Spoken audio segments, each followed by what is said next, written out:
युगधारिणे नमः। मर्यादा पुरुषोत्तम भगवान श्री राम जन जन में समाये हैं। बिल्कुल, और उनका खास श्रृंगार अगर हम देखें, आपको टीवी पर दिख रहा होगा, शुरुआत तिलक से ही कर लेते हैं। विष्णु जी के अवतार प्रभु श्री राम, इसको कैसे समझाएंगे आप समझिए बात को।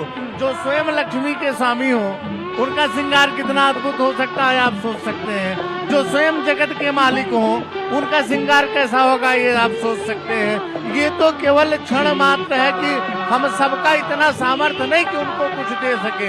फिर भी लोगों ने उनके ननिहाल से, भगवान के ननिहाल से, भगवान की ससुराल से, भगवान के मौसी के घर से, सबके घर से नाना प्रकार की भेंट दसों दिशाओं से श्री राम को श्रद्धाभाव से बहुत कुछ लोगों ने अर्पित किया है। और भविष्य में भी अब लोगों के आने का सिलसिला यहाँ बढ़ेगा, क्योंकि श्रद्धा भाव सबके अंदर है। आज का वो दिन जब हर कोई चाहता था उसकी मौजूदगी हो, लेकिन संभव नहीं है, तो कल यानी 23 तारीख से लोगों का आना शुरू हो जाएगा। श्यामल प्रतिमा है ये, और इसकी चर्चा भी हो रही थी कि ये जो नवीन विग्रह है वो श्यामल रंग का होगा। श्री राम के स्वरूप की जब कल्पना की जाती है और जब इस विग्रह को देखा जाता है, इसको कैसे आप समझाएंगे? मंत्रोच्चारण के माध्यम से भी कोई संदर्भ यदि आप व्यक्त करना चाहें। जैसे भगवान राम की जो विग्रह है, इसका वर्णन हमारे पूर्वाचार्यों ने किया है जी, कि भगवान का वर्ण श्यामल है, नीलाम्बुज श्यामल कोमलांगम। भगवान श्यामल हैं और बड़े कोमल अंग हैं भगवान।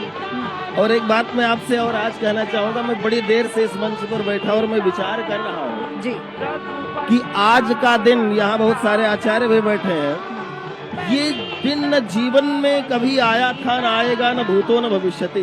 बिल्कुल सही कहा आपने। और जब अब रामलला प्रकट हो ही चुके हैं, तो मुझे लगता है कि जो मंगल करने वाले हैं अमंगल को हरने वाले हैं। एक बार मंत्रोच्चारण के माध्यम से प्रकट हुए दशरथ नंदन, बात को रखा जाए। मैं आपको एक बात और बोलना चाहूंगा। जैसे अभी तक भगवान के जन्म के लिए कहते थे नवमी तिथि मधुमास पुनीता, आज से एक नई पंक्ति हो गई कि स्वर्णिम 22 जनवरी 2024 बैठ गए निज भवन में राम लला जगदीश। और इसी बात को यदि संस्कृत में कहा जाए तो पौष मासे शुक्ल पक्षे द्वादश्याम सोमवासरे कौशल्या जनित रामम नव्य दिव्यालय शुभे। बहुत सुंदर। जैसे त्रेता में माता कौशल्या के यहाँ भगवान राम का अवतरण हुआ था, उसी प्रकार से बिल्कुल। और अब मैं चाहूंगी कि कुछ मंगल पंक्तियाँ सामूहिक रूप से भी होनी चाहिए। मंगल भवनाय मंगल हारी द्रवहु सुदशरथ अजिर बिहारी।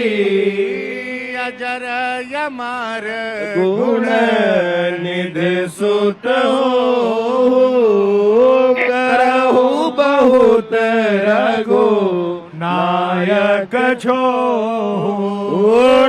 राम राज बैठे त्रैलोका हर्षित भये गए सब शोका। बहुत सुंदर। इस विग्रह को अगर हम देखें तो इसको बहुत खास तरीके से बनाया गया है। इसके जो मूर्तिकार रहे अरुण योगीराज, उन्होंने जब श्री राम को गढ़ा तो साथ ही साथ भगवान विष्णु और उनके तमाम अवतारों का भी उन्होंने यहाँ पर ध्यान रखा है।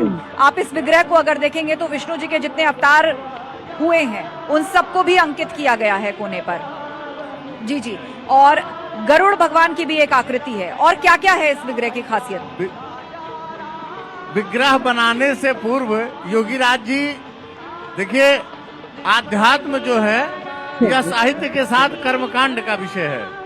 और योगीराज जी ने क्या किया, विग्रह बनाने से पूर्व कुछ दिन व्रत का पालन किया, फिर संतों द्वारा बनाया गया प्रसाद ग्रहण किया और कहा उन्होंने कि संतों के द्वारा बनाया गया जो भगवान का भोग लगा प्रसाद है, जब मैं ये पाऊंगा तो मेरी मन वृत्ति इधर उधर भटकेगी नहीं, और जो मैं चाहता हूँ या भगवान जो चाहते हैं वही विग्रह बन के तैयार हो। आप कुछ कह रहे थे अवतारों के जिस प्रकार से। और इस वक्त तस्वीर आप गर्भगृह से लाइव देख रहे हैं। और ये बिल्कुल नवीन विग्रह जिसमें प्राण प्रतिष्ठित हो चुका है। पुष्प मालाएं पहनाई गई हैं, स्वर्ण आभूषण पहनाए गए हैं, अद्भुत श्रृंगार श्री राम का यहाँ पर किया गया है। और उस वक्त उनके पांव को पूजते उनको तमाम फल, मेवे और सामग्री अर्पित करते भारत के प्रधानमंत्री नरेंद्र मोदी और साथ ही वैदिक मंत्रोच्चारण वहां पर चल रहा है। आसपास की दीवारों को देखिए कितनी खूबसूरत है। पूर्व में तस्वीरों के माध्यम से आपने देखा होगा पूरे राम मंदिर में जो कलाकृतियां उकेरी गई हैं उन सब के पीछे कोई ना कोई जुड़ाव राम कहानी से है, कोई ना कोई कथानक ऐसा है जिसका अंकन आपको हर दीवार पे मिल जाएगा। और जब गर्भगृह को तैयार किया जा रहा था, वो जगह जहां पर स्वयं दशरथ नंदन रामलला विराजमान होंगे, तो इसकी खासियत का और ध्यान रखा गया है। तो रामलला की ये प्रतिमा जो करीब 150 से 200 किलो वजन की है, श्यामल वर्ण की है, वैष्णव तिलक धारण किए, स्वर्ण मुकुट जड़े और हीरे और सोने के आभूषणों से अद्भुत श्रृंगार, जिस नव्य और भव्य शब्द का बार बार जिक्र हो रहा था, इस विग्रह को देखकर वाकई ऐसा लगता है कि वो मूर्त रूप में चरितार्थ होकर सबके सामने आया है। रामलला के प्रथम दर्शन आपको न्यूज़ 18 करवा रहा है। जो लोग अपने घर पर सियाराम का जाप कर रहे हैं, कीर्तन कर रहे हैं, भजन कर रहे हैं और इस घड़ी का बेसब्री से उनको इंतजार था, वो समय आ चुका है। और इस वक्त भारत के प्रधानमंत्री नरेंद्र मोदी रामलला की आरती उतार रहे हैं। सबसे पहले प्राण प्रतिष्ठा की प्रक्रिया पूरी हुई, उसका अनुष्ठान संपूर्ण हुआ, आंखों की पट्टी खोली गई, काजल लगाया गया, दर्पण दिखाया गया और उसके बाद प्राण प्रतिष्ठित हुए और जीवंत रूप में अब ये विग्रह यहाँ पर हमेशा हमेशा के लिए विराजमान हो चुका है।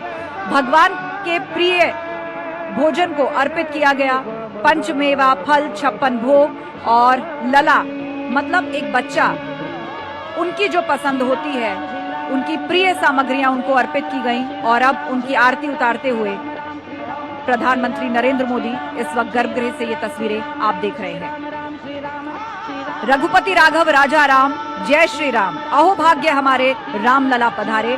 आज अयोध्या के चप्पे चप्पे पर ही नहीं बल्कि देश और विदेशों के भी जो राम भक्त हैं वो यही गा रहे हैं, मंगल भवन अमंगल हारी, द्रवौ सुदशरथ अजिर बिहारी। मतलब जो मंगल करने वाले हैं, अमंगल को हरने वाले हैं, वो रामलला या वो दशरथ नंदन मेरे दुखों को भी हर लें। यही जाप आज हर तरफ सुनाई देता है और यही भावना आज हर भक्त के अंदर है। और इस वक्त गर्भगृह की ये तस्वीरें, रामलला विराजमान और भारत के प्रधानमंत्री नरेंद्र मोदी ने अभी अभी उनकी आरती उतारी है। और दूसरी तरफ भव्य तस्वीर उसी विग्रह की हम आपको दिखा रहे हैं और निकट से देख लीजिए।